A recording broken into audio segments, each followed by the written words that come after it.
Very excited. Thanks everybody for taking time. This is, like I said earlier, really awesome to have so many people that are interested in this. I'll just do a quick introduction, and then we'll talk about a forensic scenario of a compromised employee workstation, just something that I've learned throughout my career of based on best practices of how I would conduct the investigation. All right. So again, this is the webinar by me. My name is Markus Schober, and I work for a business called 𝐞𝐞𝐫𝐭 Security, which is basically my own business. So here you can see now 𝐞𝐞𝐫𝐭 Security is something I've started just recently after having worked in the industry for many, many years, but being kind of frustrated with the training opportunities and kind of the guidance people get through to improve their careers, to learn more skills on the blue team side. It's really hard. So I kind of thought, okay, let's get into this. And so that's why the first thing I did was also I created a course on the Cyber Mentor Academy, which this is probably where most people know me from. So let me know if you have actually already done the course, if you have been doing the course, maybe drop it in the chat, because I think that most people actually have found me through this. Done. Awesome. Yeah, I remember some of those names. Oliver, yep, remember your name too. So cool. There's a couple of people working on it. It's very exciting. And so a little bit about my background. I've worked as a principal digital forensics and incident response consultant for the IBM Express team. So some of you might have heard about the team.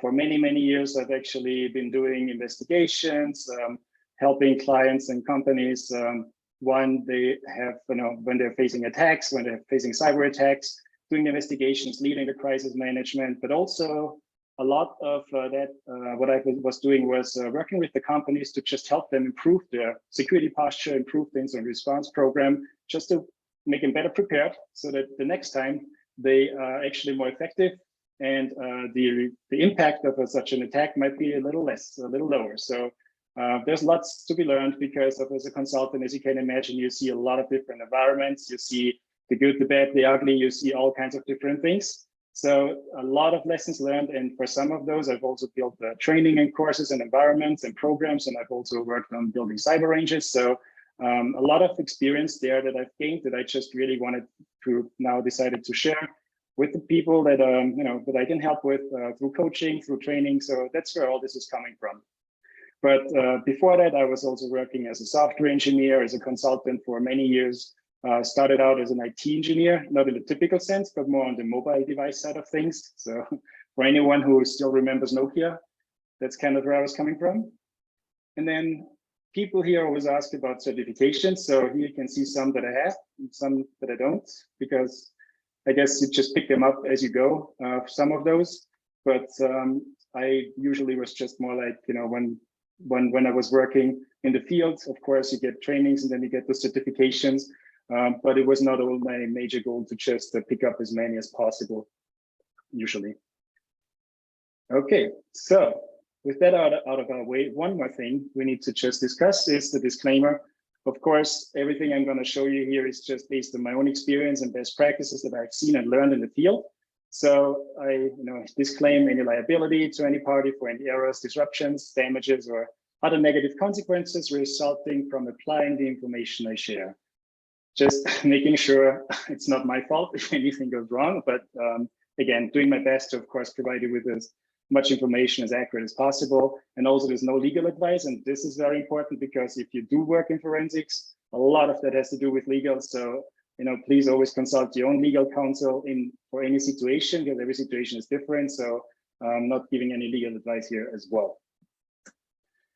But with that being said now, here's why are we going to do this? Again, I've seen people have been taking this course. Lots of people have been going through this pretty quickly. I was actually surprised, but it's an extremely hands-on course, which teaches you a lot about basics on how to conduct the forensic investigation on a Windows environment. And I thought it was actually, it took me a long time to come up with a way of how I can teach people how to practice Windows forensics without sharing a Windows system, because that's kind of hard and license-wise not so easy. So you can run a script. This is what the course does. You can run a script that is actually in GitHub. You can find it there. and then it simulates an attack on a system, and then we start investigating it. So this is where this is coming from.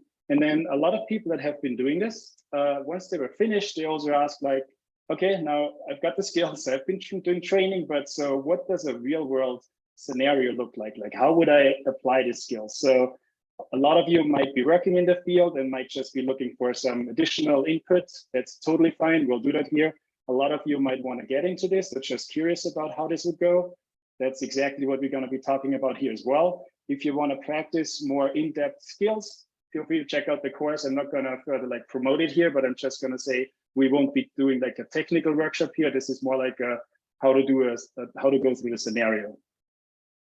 So one thing, just real quick, I mentioned the course, and I also mentioned that there is the GitHub repository. So if you don't even need a course, I posted in the chat. Give me one sec. You can check out the GitHub repository and just go ahead and practice. So it's a pretty cool way. There's also some documentation around it. And for everything else, feel free to check out the other links and the course. All right, so we can now start off the scenario. And for that, I just chose something that is a very common scenario, because if you work in a SOC as a SOC analyst and any kind of security organization, you'll probably come across it a lot. Employees oftentimes mess up and they click on stuff they shouldn't. And then what you got is a compromised employee workstation. So we'll discuss how to conduct the forensic investigation of this workstation. We also say that there's confidential data on it, just to make sure we add some spice to this. And also an alert came through the EDR. Now, that's a question for you guys now. Get ready for the chat. EDR, I think a lot of people are probably familiar with it, but endpoint detection and response tools are pretty common these days. And I just am curious, actually, which ones are you guys familiar with? Or are you guys using any EDR tools in your day-to-day job? Because there's a lot different out there. Defender, yep. CrowdStrike, Sentinel, Cortex, yeah. Yep, common ones. Carbon Black, yep. Been around for a long time. Cyber Reason, Bitdefender, Micro, yep. Awesome, yeah, lots of CrowdStrike. It's a pretty strong tool as well. Sentinel-1, Netwitness, awesome. So, yep, a couple different ones. FireEye, yep. So, in any case, I'm not going to focus too much on the specifics of the EDR, just on the process of how you would conduct the investigation. And for this, we assume it's an employee in HR, just for the sake of making sure that we can assume there's sensitive data around. We also assume there's a Windows workstation. So the investigation is around Windows systems. The user account is a domain user, very important to distinguish and actually establish at some point to know what kind of credentials and permissions this user has. So just a domain user and sensitive information, which is kind of naturally what HR is dealing with. And then the way how the notification came in is through the EDR. And we just assume that we see, okay, suspicious traffic to a particular domain. Now, if you want to look it up, that one is actually, if you see that in your environment, not a good sign. It might actually tell you that you might have to act quickly. But this is just our general assumptions. And now we can actually say, okay, now we received this. For me, I was always more on the consulting side of things. So I would actually just assume, okay, I get called from a client and I have to jump into this, and this is all I got. And I need to now figure out what's going on without even knowing or understanding the environment. As you can see here, this is just a symbolic like picture. Lots of workstations, usually thousands of workstations in an environment. You have no idea what logs are available, what data is available, what is capturing, what is the backups, are the backups safe or not? There's so many questions ahead of time. But in order to start the investigation, I would say, let's discuss the good old incident response lifecycle. I think many of you are probably familiar with this, but I have also seen there's a lot of people that are just curious about the field and how to conduct the forensic investigation and incident response. So just want to introduce this real quick. The good old incident response process is defined by NIST. There's a couple other variations out there, but basically it's always the same kind of idea. You start with preparations, and congratulations, we actually are in the preparation right now because we are exercising and training. And this is like also another way of preparing, gaining the skills that you need. And then from there, you move into the detection analysis phase. So this is where usually when something triggers, when something comes in, you get a detection, you get a notification, you triage it, and then you might dive deeper into the analysis. And then there's this cycle of, okay, we learned something about the threat. Now, how can we contain the threat? All right, and we've contained something, we've learned more about the attack again, we continue our analysis, dive deeper, and we contain, and so on until we can eradicate, and we can safely say we can now restore and recover to regular business operations. Before we then move into the post-incident activity, I would say actually an oftentimes overlooked activity, because nobody has time to just sit together and like discuss previous stuff, because there's always new things. But in my experience, lessons learned is very important, because just for creating awareness for other people. For example, if you have phishing campaigns that you just detected and remediated, let your email server administrators know about it, because those are the ones that should actually know about it and implement some changes to effectively detect and block those in the future. So there's a lot of people that can be involved, but in our scenario, we just start off with us. We are the SOC analyst or the consultant that just came in, and then from there we get the detection. And what's the first things? So here you can see in the bottom, the phase is broken up in kind of a similar fashion. The eradication, recovery, I've just put it all into remediation. That's just what I'm more familiar with, but same idea, same concept. And then from there, we'll also go, we'll start with the detection. Oh, and actually, before I move on, sorry, I forgot to actually establish some ground rules. If you have questions now, please post them in the Q&A. I will then get back to you. And at the end of this session, I will then go through the Q&As. I will answer all the questions. We'll take the time that we need to really get you through this. So I've already seen some questions, so feel free to use that feature. All right, so we got the detection in, and then from the detection, we'll review the EDR notification naturally, just see whatever happened on there, what can we learn from it, how severe could it be already. And an ideal incident response process starts off with that you create a ticket, you document the event information, you collect more information around the notification, and you document it, because it's really important for other people to have access to the information. And that's also important to then handle the coordination, because you never know, something might kick off as a small, tiny event, but it might turn into a bigger incident. So it's important from the beginning on to have a trace of the information, and also have people have access to this ticket and be able to delegate tasks to the particular people as needed as we go through this scenario. Now, another thing is the documentation of documenting an event timeline. So in forensics, as you might know, lots of it has to do with, we just want to know when something happened, and we establish a timeline all the way from what we detected now back to ideally root cause. Not always happening, not always possible, but ideally we just want to know exactly what happened, when and why. And usually we are making our way back from current situation to when everything started. And another important list that you want to establish is IOCs. So indicators of compromise, for those who are not familiar with it. Those can be host-based, network, or behavior-based. For example, that might be a particular hash associated with a malware name. Network might be, for example, IP address that an attacker is using. So just those kind of like things that are really quick wins that we can use to observe and monitor attacker behavior, but also then for use for our containment in the next steps. All right, so just checking if there's any questions or comments so far. Nope. All right.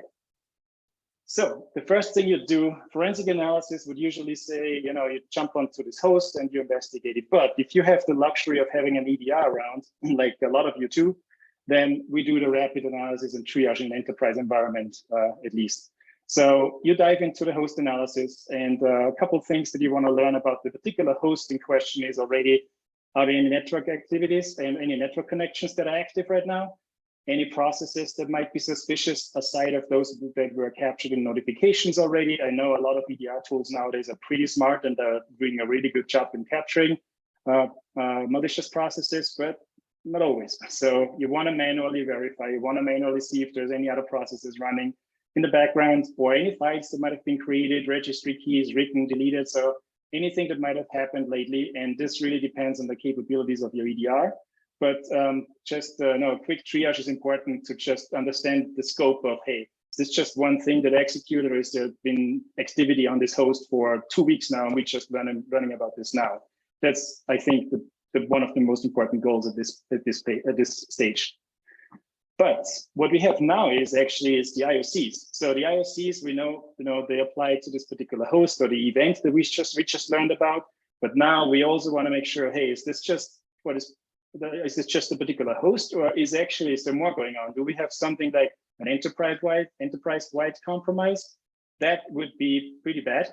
But actually, we can now use an EDR, for example, very easily to just search for those IOCs. So you hunt for the TTPs that we learn across the investigation. And for now, we might have only a few, but of course it helps if you know that there's a malicious IP address, and then there's a couple more hosts like pinging out to this IP address, for example, as part of a command and control setup.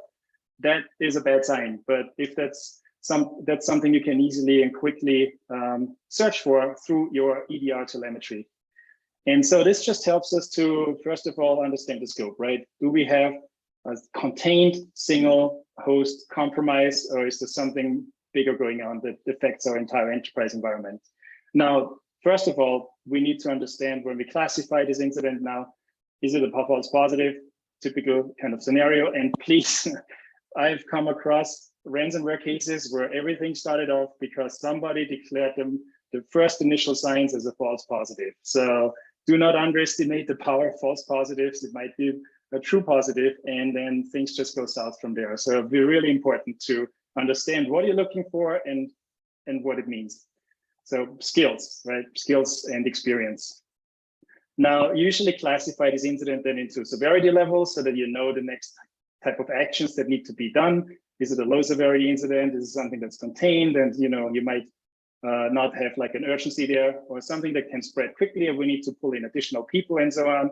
And then also, who do we notify? And that goes to the escalation kind of things where, hey, we now know this is a HR workstation, and HR is dealing with with some sensitive data usually. So if there is a confirmed compromise on the system, usually, and this depends on your own kind of processes, but legal or data privacy people need to be informed immediately, because these are the people that are handling the privacy, that side of things, and regulatory notification requirements, breach notifications, things along those lines. So the legal side of things is important, that they will be being made aware of what's going on, and they might also guide the investigation, and they might tell us what to do and what not to do. So this in forensics oftentimes is a very important part. Okay. So now, I guess, after a quick triage, and we now assume, yes, of course, we're going to learn more about this. We assume this is a true positive, because otherwise this webinar would be over.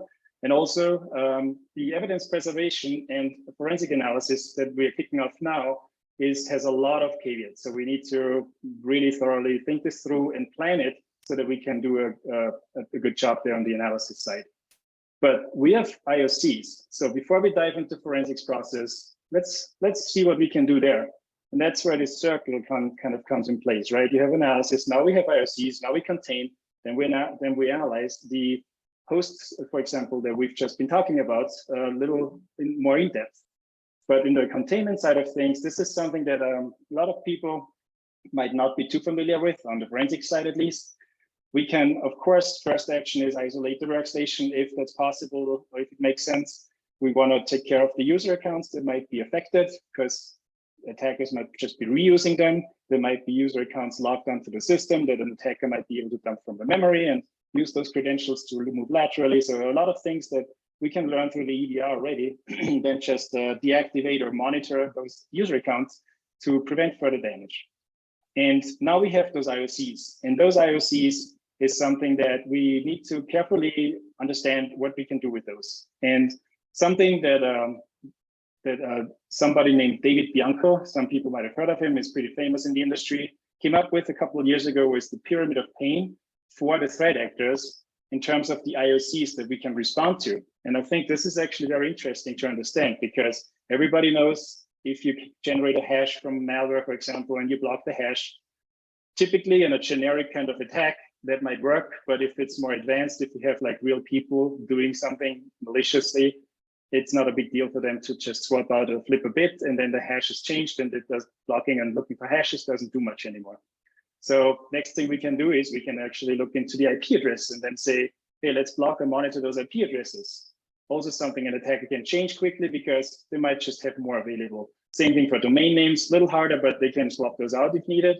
But now if we're getting a little, the further we're getting up here, we are kind of starting to annoy and challenge the threat actors by more of the information that we understand about their objectives. For example, what are they trying to do and how are they trying to do things? What kind of tools are they using? If we know, hey, this is a typical threat actor using _strike framework, which is very common, especially in the ransomware world. _strike has a lot of features that are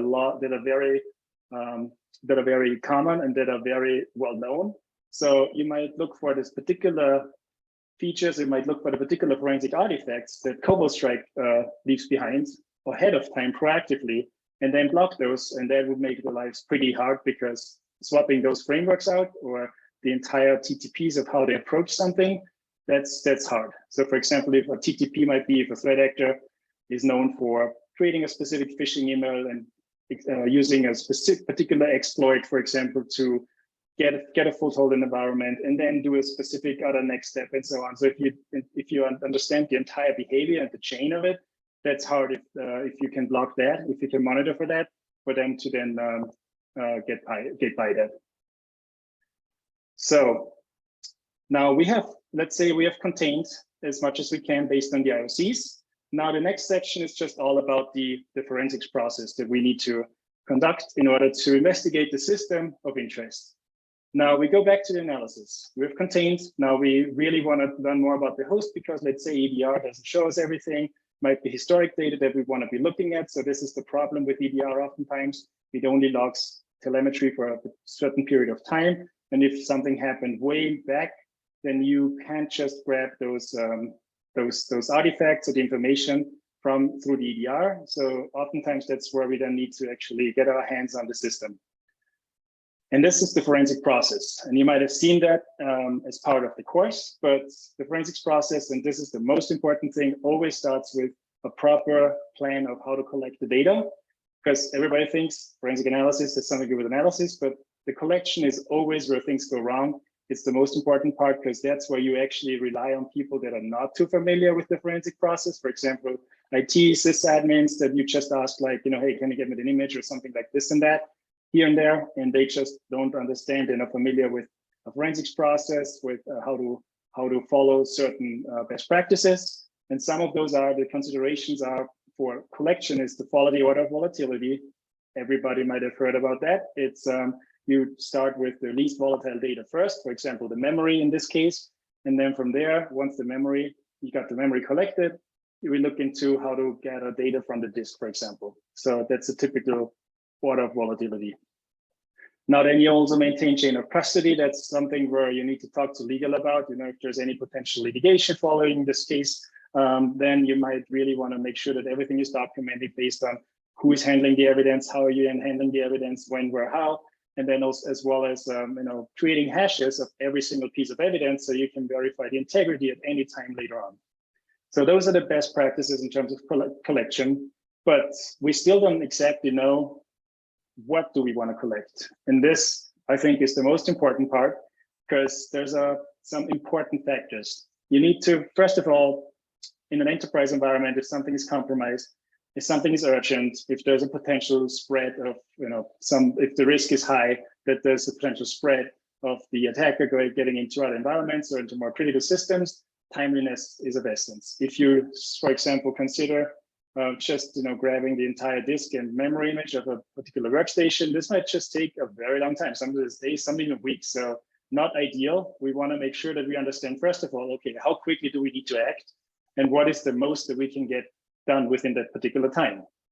So that's why we could, for example, just grab particular files and investigate those as part of a live response collection, which we'll talk about in a minute.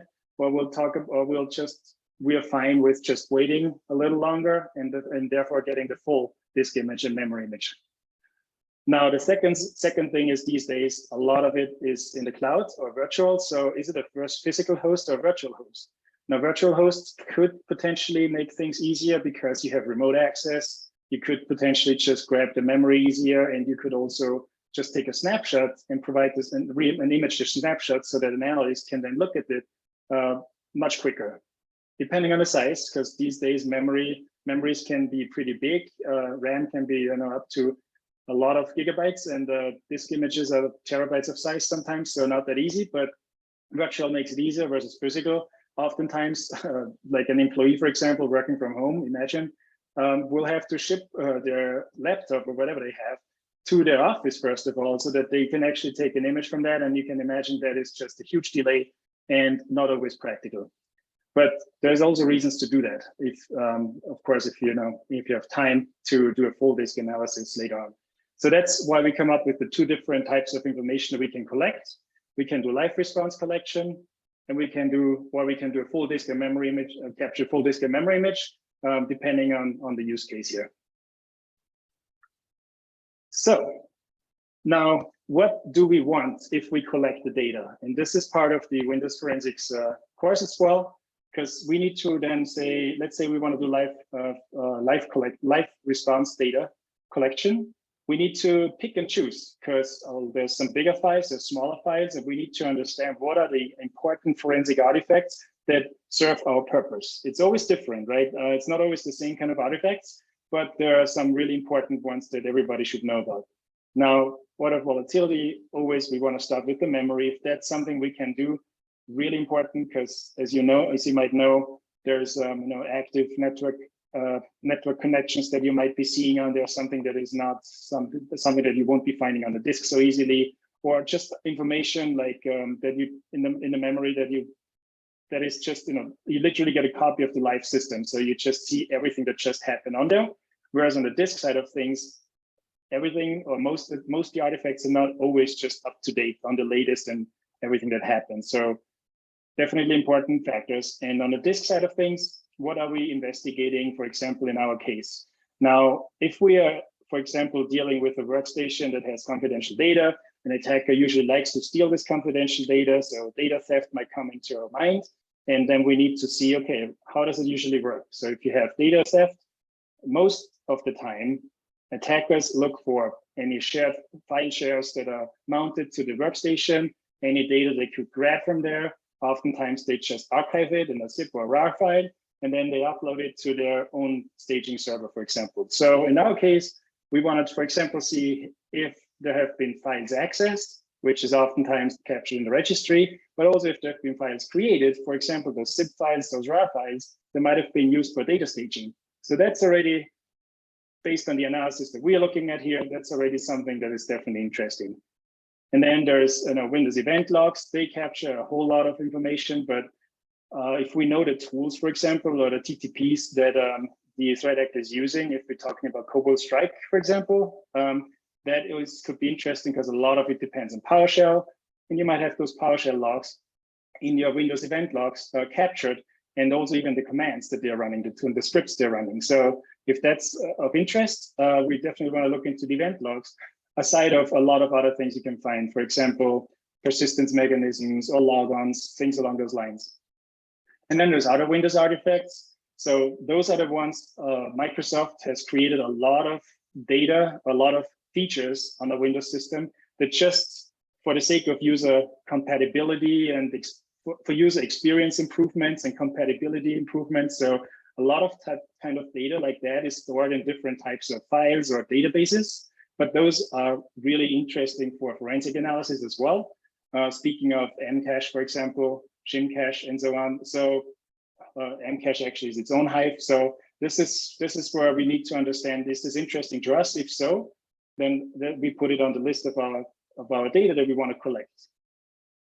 Now, if this is now figured out, if we know what we're looking for, ideally you have those collectors, or ideally have a list of things that you're looking for figured out ahead of time. So you have like a checklist or something, and then a tool that can grab exactly that. And this is what we're going to discuss now. And I think this is one of the most important slides because it talks about how to do this. Now, the options are, you can do, like we say, the live response data collection. And most of the time, you can run this remotely to collect and upload important forensic artifacts. So for example, if you're a system administrator, you use PowerShell to deploy a certain tool, and even at scale to a bunch of different hosts that are of interest.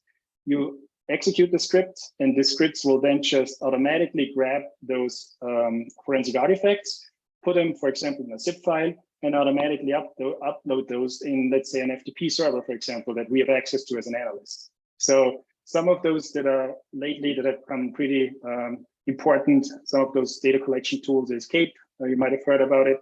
So the Crawl Artifact Parser is a very convenient tool to really run data collections based on specific configuration files. So very, very flexible and very handy. Now, there's also Velociraptor, which is an amazing tool. It's based on an agent where you can then just run certain queries to grab information from it. And the Velociraptor tool is something I think this is going to be around for a very long time. It's open source framework. If you haven't checked it out yet, it's really great for incident response. And then Scylla, which used to be my favorite tool, but unfortunately discontinued on the GitHub. You can find it. It's just a tool that if you execute it, it just grabs the most important artifacts for a forensic analysis.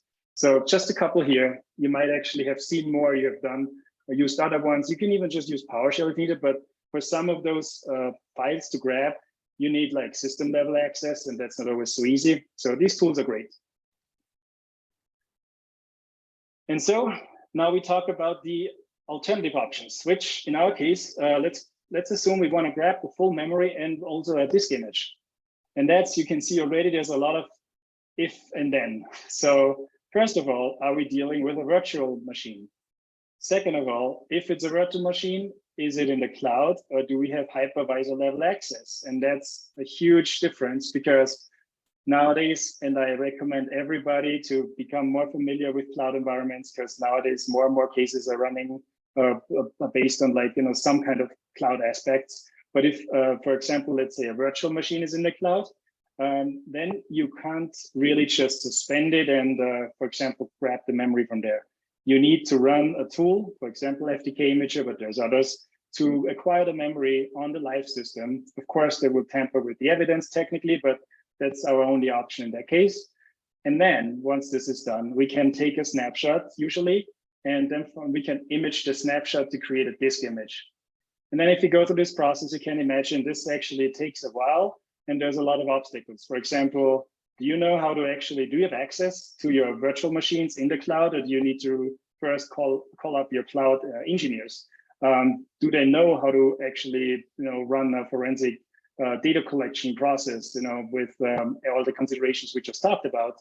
And also when they create those snapshots and disk images, where do they end up? Like, do you have access to it? Are they huge? Are they small in size?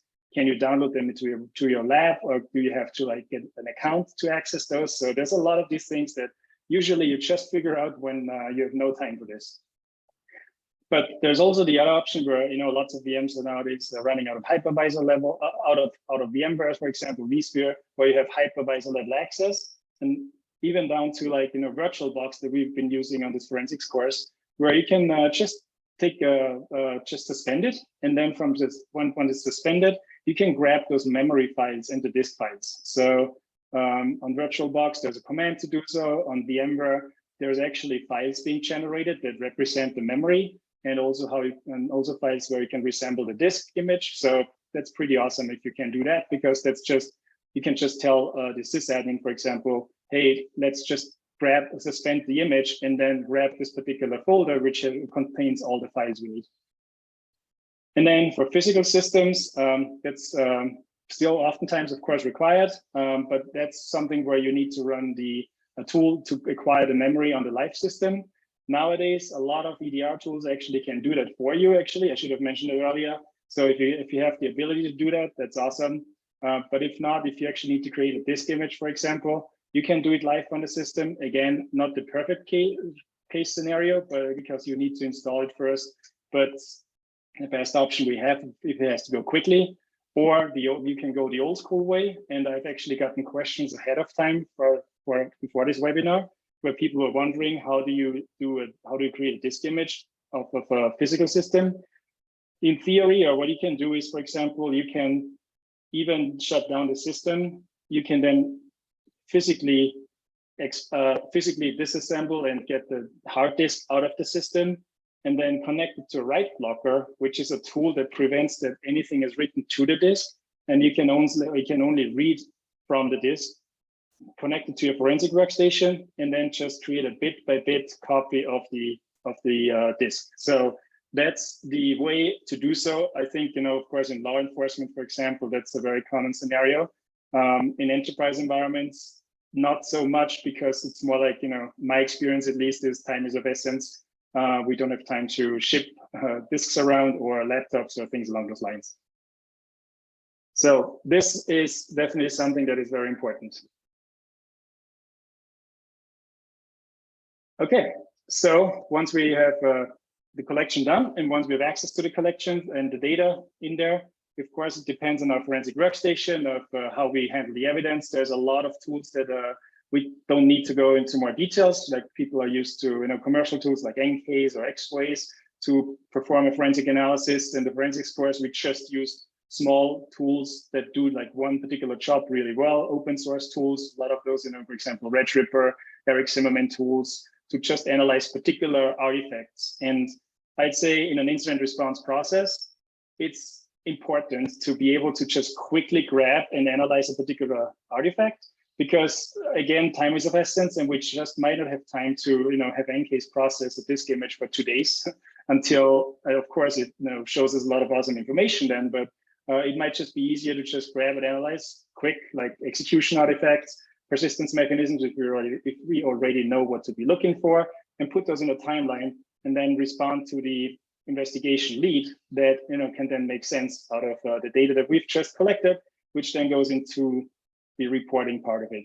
So we can document the findings and also recommendations and those IOCs, for example, that we might have been looking for. And that's something that you need to understand ahead of time, establish the expectations and requirements of how to present the information. Sometimes a forensic investigation ends with a big report. Sometimes all you need is a timeline in IOCs because you want to continue with investigating more systems. So that basically is the process around investigating and analyzing a system. Now, of course, if we learn more about the IOCs, then we go back into containment and so on until we have analyzed and contained all the system, and then we can remediate. Now, let's talk about that real quick. In that now scenario, remediation is something where it really depends on the impact and the risk that we were exposed, but usually you would just issue a new system or re-image the system completely. You would reset all the affected user accounts and always make sure that nowadays there's MFA, some kind of second factor activated for those accounts. You want to definitely block those IOCs that we've learned about earlier based on the pyramid of pain. And then also we want to update the monitoring rules so that next time we can actually catch what we just learned about. So not just blocking, but also maybe do some more research. And if we have people that are familiar with threat intelligence around here, you actually want to come up with you want to perform some research around the attack and the threat actor to include additional IOCs that we might have not been seeing in our scenario, but that are related to the threat actor, so that we can have a bigger base or like a bigger amount of indicators to be looking for and to monitor for. And then, of course, oftentimes, if there's vulnerabilities that have been exploited, patch those. So that always is a way for the attacker to either initially get a foothold or to, for example, escalate privileges. So make sure you understand those vulnerabilities and the risk associated with it, because it probably won't be long until somebody else might try to do the same thing again. And lastly, now, once this is done, I still recommend that you would then continue with increased monitoring, especially on the affected accounts, because as soon as accounts are stolen or data is stolen, you need to then assume that these accounts are being shared or sold in the dark web and people might have access to it and so on. So ideally, you get rid of those accounts, or you also continue monitoring those accounts, because there might be more other people, other threat actors trying to reuse those as well. And this is more on the technical side of things. Of course, if we are dealing with data privacy breach scenarios, then of course there's a lot on that end as well. And then we've talked about the post-incident activity. So lessons learned, I think, a very important factor with the team that is that was working on the incident, and also anybody else who needs to know and be informed about the latest and greatest threats that we've just been dealing with, and just understand what went wrong, what went well, where can you improve. Do you have any, for example, visibility issues on the technical side of things? Like, do you have like a gap where you just don't see what's happening on a certain host, on a certain layer? So this is where it's important to discuss that and improve on that. And then you'll perform a risk assessment based on what we've learned about and what's the risk now after remediation steps are in place. And then lastly, in the forensic world, again, if there is, and this is a legal counsel thing again, but if you assume, or if there's a chance of a prosecution potentially, you need to understand how to store the data, the evidence that we have been dealing with, for how long, where, and so on, and who should have access to, and just maintain the chain of custody again. And so this, on a high level, kind of includes the scenario that we have been talking about, that I wanted to show you.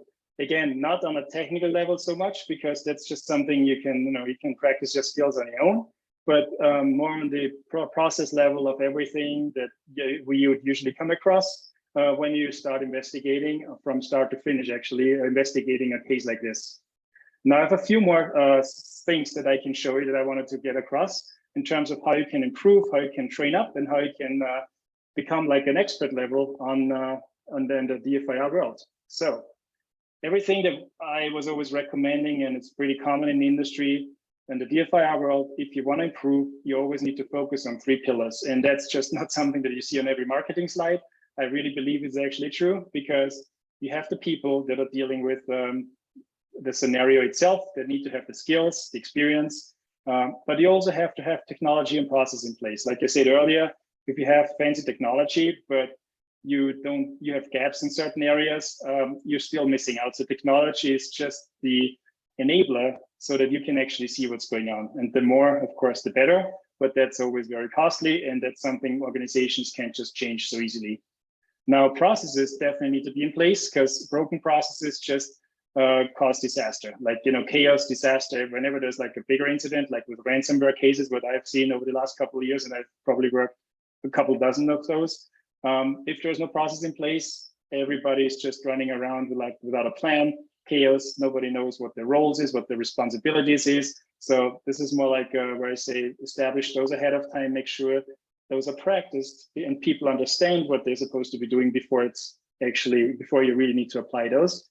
And then we get into the people side of things. This is where everything kind of lives and dies with people that understand what they're supposed to do, how to use things, to have the skills.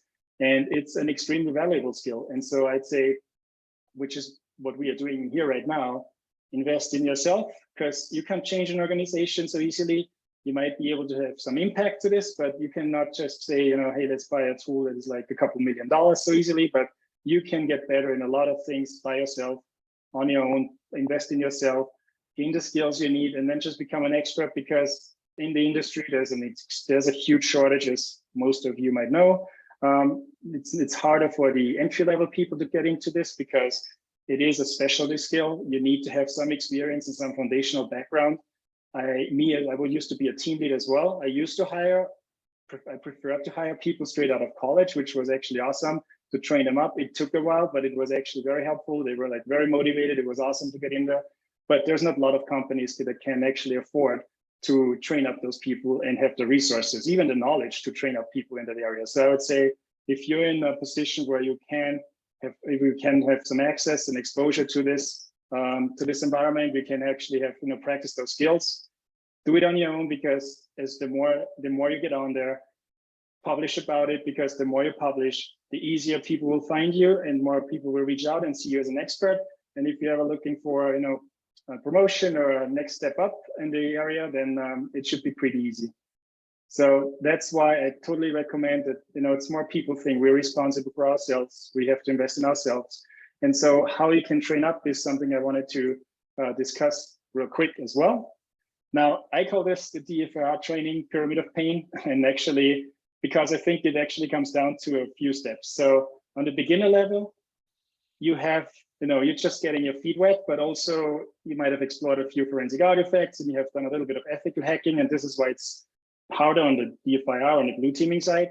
Ethical hacking means, or red teaming kind of practicing means that you have a Kali box and a Windows box, and you start hitting, those buttons to like attack it, and ideally you get better at it and you understand more behind it. But it's really hard to practice the blue teaming side or DFIR side of things, because you first need an environment that is compromised, first of all, so that you can then start investigating. And that's already like a huge gap, I think, where it's just hard for entry-level people to get to this place. But you can still, watch tutorials and just get familiar with particular forensic artifacts to just practice some malware analysis, network analysis, system analysis, just those individual kind of pieces, so that later on you're more familiar when you're putting all the pieces together. And that's more like on the practitioner side of things. So you might already be working in a SOC, for example, or you are familiar with setting up your own labs, your domain environments. It's really important to have a decent background in how domains work in Windows domains, for example, in order to be equipped for responding to compromises in enterprise environments. And you might already start a couple more advanced attacks on your lab to investigate those. So, play this attack and defense or investigate kind of game a lot to just practice of how certain attacks look like. There's a lot of great ethical hacking courses out there, and just flip the coin and just look at it from an investigator side when you're done. So this is how I would recommend how you can easily gain those skills and become better and more familiar with realistic attacks. But lastly, the expert level. So this is where things get tricky. I used to train a lot of organizations. I also implemented a lot of complicated and complex training environments for real-world investigations. And that's hard because you can just, you need to have exposure to this kind of area, or have an expert that is actually helping you to show you what to look for and how to look for things, because those environments are usually more complex. They have more tools running, like SIEMs and IR tools and all the kinds of fancy stuff that you find in enterprise environments, mostly even commercial tools. And then you need to understand what it takes to even simulate and investigate realistic threats. And that's kind of hard. And that's where things just this is kind of where you're either getting exposed to it through your work, which is great. If you're not, you might be sitting in the same role forever, never seeing an incident, which is great for the company, but not so much for your learning experience. So this gap is something that is hard to close. But one thing, and if you allow me just to real quick, show you guys around what I'm working with these days, is I'm mostly working with people, coaching them to get up to this level. So I'm mostly working with these, as you can see over there, the practitioner level people that are wanting to be experts, that want to get up to this, that want to gain those skills in a very effective manner. So I'm coaching them, I'm helping them to boost their careers and working on becoming an expert in digital forensics and incident response. So you do have to have some background in the area, or at least IT. So that's actually already good enough. But then we'll work on the career development, foundational skills, and then dive into the forensics, digital forensics, and incident response specialty skills, also including the response program management, because what it takes for an expert is to also understand the business side of things. And you need to understand what it takes to improve and build an incident response program, because that's what impresses a CISO. And that's kind of what you can be, pride yourself if you know how to build a program, what you need, what documentation needs to be in place, the processes, and so on. So everything that it takes, especially, for example, from my experience as a consultant, that's kind of the area that I was dealing with. And I'm happy to share all of this as part of a coaching program. 90 days is about the duration of what I'm usually working with people. And I provide those labs and guidelines and live workshops where we go through the scenario like you just saw now, continuously every week, just to learn different attacks, have people play different roles, right? Because that's the only way how you learn, really, right? Not just by watching videos, but you need to do the hands-on part. It's not me showing you, it's more like you need to learn and really go through the hands-on kind of practice hands-on skills in order to have it memorized and know what to do when this is when this is needed in a real investigation. So for anyone interested, it's just me working with people one-on-one. So it's an extremely small, limited amount of people that I can be working with. So that's why I've on my website, you can see that under, if you go just to the website, The coaching program is pretty obvious there. You can find the link to an application, so just apply now for cybersecurity coaching, and then fill out the form if you're really interested, and if you think a couple of things apply to you, which is you want to become an expert, and you do have you can invest enough time in the next couple of months to actually do so, because it's not just something that you get by watching videos. We want to do some workshops. We want to have you go through the deep through the weeds to become an expert. And something that these days I've actually been working on, getting a group of people together. We'll start with training, for example, around mid-September for 3 months. That's going to last until December-ish. Of course, nobody's going to get kicked out after this because everybody's going to be vacation and so on in between, but just making sure that things are lined up. So mid-September is kind of the starting date, but as soon as you get in there, can be anytime now, we'll already work with one-on-ones coaching, one-on-ones workshops, so that you can ask me anything you want, anything you need, and then we can work on the career development side of things as well. So if this is just throwing this out there, because this is, I think, what I was hoping that was around when I was trying to get, better, quicker. Took me a couple of years and a lot of working in the trenches, but this is everything that I will wanted to show you around this coaching program. And last but not least, we have the Q&A section. So I see that there's lots of Q&As around. One thing before I go into these questions, there's, again, you can find the site there. You can also find a lot of my accounts in the social medias, as you can see there. If you want to stay connected, please check out the Discord channel. It's actually pretty cool. There's a couple hundred people already in there that have mostly been taking the forensics course, but just join there. This is something where you can just, ask questions and get a hold of me at most of the time. And lastly, also people have been asking a lot about how to become better, or how to get a better understanding of what it takes to be working in DFIR. So I wanted to just show you my 3 favorite books, which I think just cover the basis really well. The first one is Incident Response in Computer Forensics, written by, this is kind of the Bible of incident response, written by Kevin Mandia. So that's been around for a long time, but still applies to these days. So that's important to read through to understand what incident response means, what you do there. And then if you want to understand more around how to do memory forensics, which is an important skill, the creators of Volatility have a book in the course that's called The Art of Memory Forensics. And this is the most in-depth course that you can, or book that you can just do or read about memory forensics. That's really awesome. And then also one of my colleagues at IBM, he actually is a publisher and also has published a book called The Cyber Breach Response, and that actually works. And so this book is talking about more on the business side of things and how to build out a cyber breach response or incident response program and what it entails to successfully respond to cyber breaches. So those are my recommendations, and kind of the Bibles. I would kind of consider them as part of a DFIR professional. All right, so there's a couple of questions. I've seen actually a good number. Now, I already have a few questions that people have been asking me before they joined this call. So I'll get to those first, and then I'll just go through all your questions, and we still have time. I'll hang out for a couple more minutes for sure to get through all of these.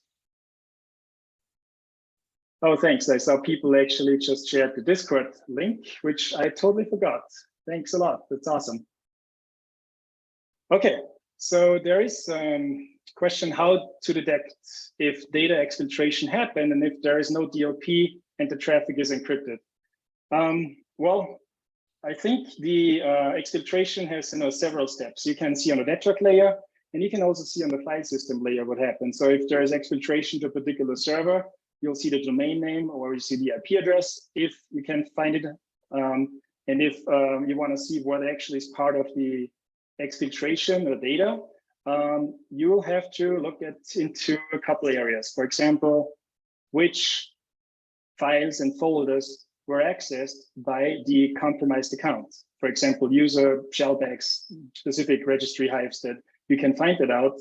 But also you can actually find, for example, data that might have been, like I mentioned in the presentation, archived into a zip file, into a RAW file. Look in the MFT or look in like USN journaling, for example, where you can see evidence of files that may or may have not existed on the system. And that's then kind of an indicator as part of a host and based analysis. So lots of different options there.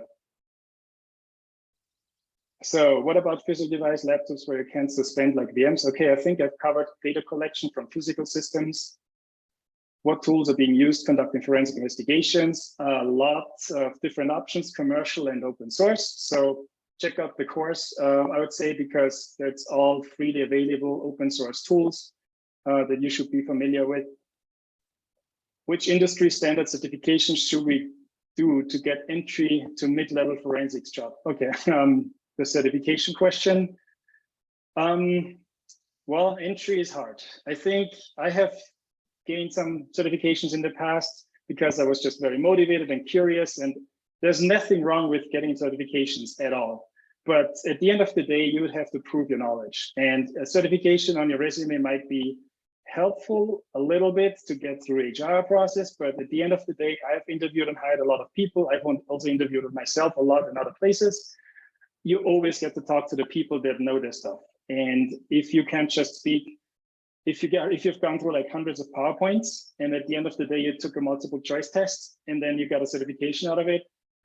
Yes, you might have gained some knowledge, but no, you probably do not know what it takes to really do a specific task or thing and what the caveats are, right? You have to do it wrong. I believe a lot that hands-on, and you have to do it wrong many times before you have to figure out why things work the way, how they work. And then when it comes down to like, you know, an urgent situation, an incident, you already know kind of what works and what doesn't work.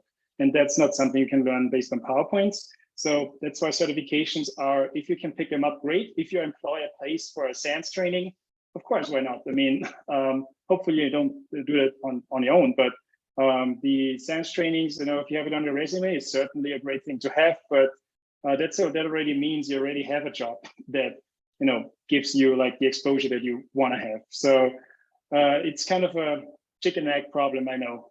There's not a satisfying answer to this, I would say, but if you know your skills and if you get to talk to people on a job interview about it, then I think you're in the best spot.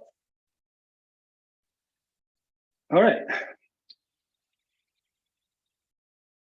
Now we have a couple of questions in the Q&A still, 20. Recording will be made available. Yes, if everything worked out, Zoom was actually saying that it recorded, so I will definitely share it with you. And I will also follow up after this with you guys, so you can all get some of the information that I've shared here. All right, next question. I found documenting information from a potential cyber event can be burdensome, difficult to maintain, and even forgotten about. Do you have any tips for documenting your incident response forensic reviews? Yeah, documentation, I would say, you know, there's tools nowadays, and actually that's kind of my background. I used to work for an incident response platform that actually, you know, nowadays it's the SOAR, event security orchestration, automation, and response tool. But if, you know, ideally you have something online where you have a tool where only people that need to know have kind of like access to this, and you can then run the metrics out of it. So, you know, it can be just a basic ticketing tool as well. But on the other hand, you can also just you also want to look for metrics later on, so you can report to your senior management and say, hey, this is kind of what we have been dealing with, and this is trends, so you can easier, you know, get the budget and everything you need and justify your organization, your team, your group, and maybe get more technologies or more resources for people. Is there any effect if I upload tools in the affected machine? I mean, on the integrity of data? Yes, if you upload data collection tools to an uncompromised system, you'll definitely, integrity of data is a problem, but you cannot avoid it sometimes. Pros and cons of CAPE and Velociraptor, those are very different, but check out the forensics course. That's where you get to learn CAPE, and Velociraptor is more like an enterprise environment tool. Memory analysis is very consuming. So large memory analysis, I would say there is a couple like bulk extract, a couple tools that just go through the binary and do not like volatility try to read and like present it with fancy information. So sometimes all you can do is just run strings and binaries. And then only have time for like 2 or 3 more questions because I really am getting kicked out of this room here. So I will follow up with your questions later on as well. You see, recording will be available. Not on Cybermentor Dojo anymore. The cost of the coaching. So last thing, coaching cost comes up a lot. Is something that we'll determine after we have had a qualification call, because we want to talk to, we want to get to know each other. We want to make sure that, you know, this is something that helps you. This is something that we can work with together, like, you know, achieving your goals in a realistic time frame. And then we'll see how much effort we think we have to put into this. 90 days kind of the target, but for some people, you know, we're talking about 6 months. So it really depends. So that's why there's not like a fixed price thing up front. We'll have to talk about it first of all, and only if there's a fit, and only if like things match and the goals align, we'll then work in with you know, figuring out the investment. But it's certainly something, you know, if you consider 3 months of working together, is not like the practical Windows forensics course that's just on available on the Cybermentor platform. All right, and yeah, I think right now this is kind of where I need to cut this off, because again, my room is only been available until up until 3 minutes ago. So thanks a lot, everybody, for checking out this webinar. I hope this was helpful to you, and I will follow up with your Q&As. And if you have specific questions, ping me on the Discord channel, because yeah, that's where we're mostly hanging out. And I will just do my best to provide you guys with as much great and awesome information as I can, because I've seen lots of you are interested, which makes me happy. And so we'll definitely talk about this in the future more. Thank you very much.